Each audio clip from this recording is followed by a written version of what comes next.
ইরানে ৬,০০০ লক্ষ্যবস্তুতে হামলার দাবি যুক্তরাষ্ট্রের। রাশিয়া চীনের সাহায্যে যেভাবে যুক্তরাষ্ট্র ইসরায়েলকে কোণঠাসা করছে ইরান। বেঁচে আছেন আয়াতুল্লাহ আলী খামেনির স্ত্রী। শুনছিলেন শিরোনাম, এবার বিস্তারিত। তার আগে অনুরোধ থাকবে, ইরানকে ভালোবেসে থাকলে চ্যানেলটি সাবস্ক্রাইব করবেন।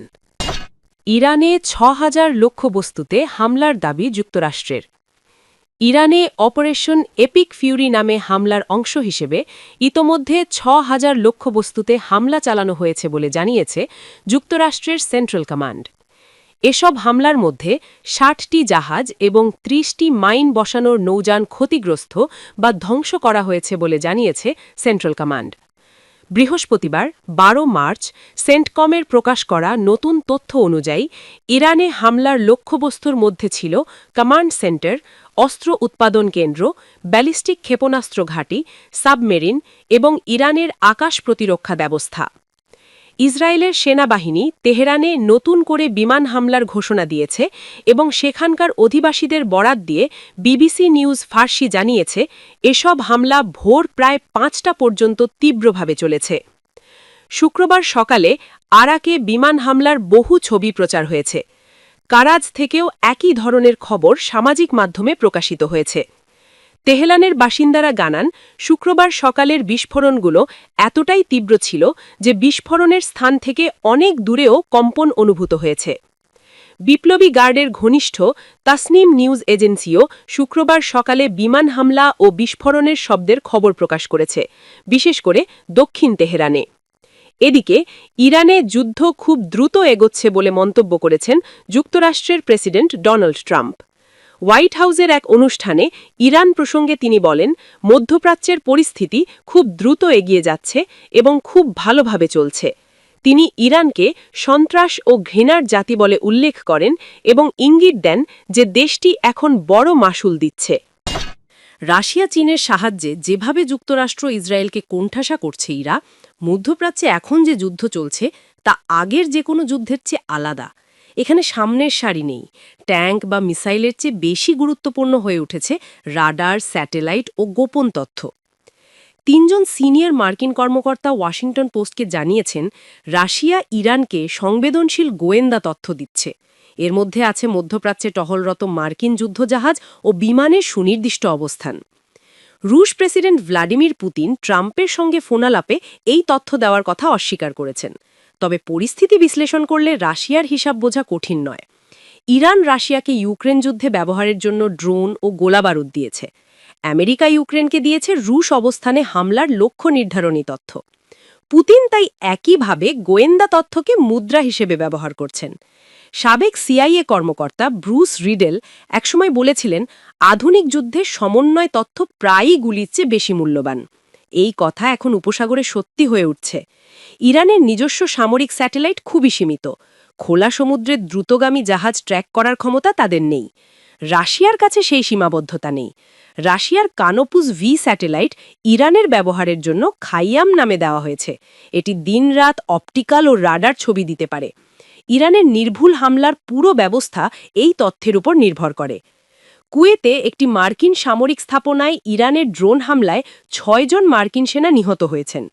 পেন্টাগনের কর্মকর্তারা বেনামে জানিয়েছেন, সাম্প্রতিক বেশ কিছু ইরানি হামলা সরাসরি মার্কিন অভিযানের সঙ্গে যুক্ত স্থানে আঘাত করেছে। এই স্থানগুলোর স্থানাঙ্ক কোনো প্রকাশ্য মানচিত্রে নেই। চীনের ভূমিকা আরও নীরব, তবে কম গুরুত্বপূর্ণ নয়। চীন ইরানের সামরিক নেভিগেশন মার্কিন জিপিএস থেকে নিজেদের এনক্রিপ্টেড বেইডু 3 ব্যবস্থায় নিয়ে গেছে। উন্নত রাডার সরবরাহ করেছে। সাবেক ইসরায়েলি বিমান বাহিনীর ব্রিগেডিয়ার জেনারেল অ্যামোস ইয়াদলিন একসময় বলেছিলেন, প্রতিটি সেকেন্ড গুরুত্বপূর্ণ। চীন এখানে শুধু কয়েক মিনিটই কমায়নি, পুরো আক্রমণ শৃঙ্খলটাই পাল্টে দিয়েছে। চীনা সরবরাহকৃত YLC-8B অ্যান্টি স্টেলথ রাডার নিম্ন কম্পাঙ্ক তরঙ্গ ব্যবহার করে। এটি মার্কিন স্টেলথ বিমানের রাডার শোষণকারী আবরণকে অনেকটাই অকার্যকর করে দেয়। যুক্তরাষ্ট্রের B-21 রেইডার ও F-35C অদৃশ্য থাকার জন্য তৈরি, কিন্তু এই YLC-8B রাডারের সামনে তারা অনেকটাই দৃশ্যমান। এছাড়া রয়টার্স জানিয়েছে, ইরান 50টি চীনা CM-302 সুপারসনিক জাহাজ বিধ্বংসী ক্ষেপণাস্ত্র কেনার কাছাকাছি পর্যায়ে রয়েছে। এগুলো ম্যাক 3 গতিতে ছুটতে পারে। সামরিক বিশ্লেষকরা এগুলোকে ক্যারিয়ার কিলার বলেন। মার্কিন বিমানবাহী রণতরী ইউএসএস আব্রাহাম লিঙ্কন ও ইউএসএস জেরার্ড আর ফোর্ড এখন এই ক্ষেপণাস্ত্রের আঘাতের পরিধিতে রয়েছে। যুক্তরাষ্ট্র ও ইসরায়েল শুরুতে ইরানের রাডার অবকাঠামো দ্রুত ও নির্ভুলভাবে ধ্বংস করেছে। সাবেক ইসরায়েলি বিমানবাহিনী প্রধান মেজর জেনারেল এইতান বেন এলিয়াহু বলেছেন, রাডার ধ্বংস করা মানে শুধু যন্ত্র নষ্ট নয়, এটা শত্রুকে অন্ধ করে দেওয়া। তবে ইরানের আইআরজিসির মুখপাত্র আলী মোহাম্মদ নাইয়েনি দাবি করেছেন, ইরান পুরো অঞ্চলে মার্কিন বাহিনীর প্রায় 10টি উন্নত রাডার ব্যবস্থা ধ্বংস করেছে। এই দাবি আংশিক সত্য হলেও ব্যাখ্যা মেলে কিভাবে ইরানি ক্ষেপণাস্ত্র ইসরায়েলে ও উপসাগরীয় রাজধানীতে আঘাত করতে পেরেছে। মার্কিন প্রতিরক্ষামন্ত্রী পিট হেগসেথ সিবিএসের 60 মিনিটসের রাশিয়ার গোয়েন্দা সহায়তা প্রসঙ্গে জিজ্ঞেস করা হলে সংক্ষেপে বলেছেন, আমরা সবকিছু পর্যবেক্ষণ করছি। দশকের পর দশক ধরে আরব উপসাগরীয় অঞ্চল ছিল মার্কিন ইসরায়েলি প্রযুক্তিগত আধিপত্যের মঞ্চ। সেই আধিপত্য শেষ হয়নি, তবে চীনের প্রযুক্তি সরবরাহ ও রাশিয়ার গোয়েন্দা তথ্য ভাগ করে নেওয়ার মাধ্যমে তা ধীরে ধীরে ক্ষয় পেয়েছে। বেঁচে আছেন আয়াতুল্লাহ আলী খামেনির স্ত্রী, ইরানের সদ্য প্রয়াত সর্বোচ্চ নেতা আয়াতুল্লাহ আলী খামেনির স্ত্রী মনসুরেহ খোজাস্তেহ বাগেরজাদেহ। বেঁচে আছেন বলে জানিয়েছে দেশটির রাষ্ট্রীয় গণমাধ্যম।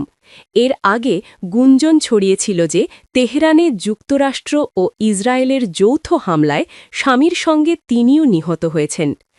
ইরানি বার্তা সংস্থা ফার্স বৃহস্পতিবার 12 মার্চ এক প্রতিবেদনে জানায়, বাগেরজাদেহ হামলা থেকে বেঁচে গেলেও তিনি গুরুতর আহত হয়েছেন।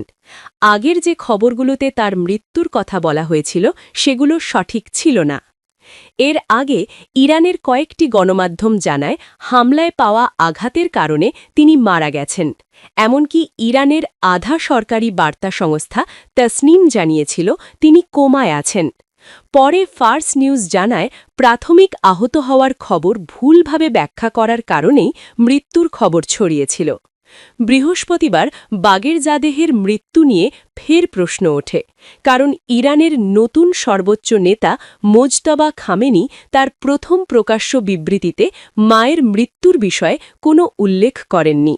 প্রসঙ্গত, মাশহাদে একটি শিয়া পরিবারে জন্ম নেওয়া মনসুলেহ বাগেরজাদেহ 1964 সালে মাত্র 17 বছর বয়সে আলী খামেনিকে বিয়ে করেন।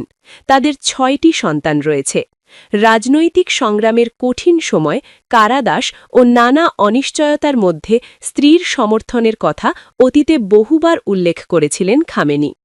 গত 28 ফেব্রুয়ারি 86 বছর বয়সী আলী খামেনি তেহরানে তার বাসভবনে যুক্তরাষ্ট্র ও ইসরায়েলের সমন্বিত বিমান হামলায় নিহত হন বলে জানানো হয়েছে। এরপর ইরান প্রতিশোধ হিসেবে যুক্তরাষ্ট্র ও ইসরায়েলের ঘাঁটিগুলো লক্ষ্য করে ক্ষেপণাস্ত্র হামলা চালাচ্ছে। বাবার মৃত্যুর পর দেওয়া প্রথম লিখিত বার্তায় মোজতবা খামেনি বলেন, আপনার চলে যাওয়া মানুষের হৃদয়ে গভীর ক্ষত সৃষ্টি করেছে। অনেকেই আপনার প্রকৃত মূল্য বুঝতে পারেননি। তিনি আরও জানান, বিমান হামলার পর তিনি নিজ চোখে বাবার মরদেহ দেখেছেন। তার ভাষায়, তখন তার হাত মুষ্টিবদ্ধ ছিল, যা তিনি শেষ মুহূর্তের প্রতিরোধের প্রতীক হিসেবে উল্লেখ করেন।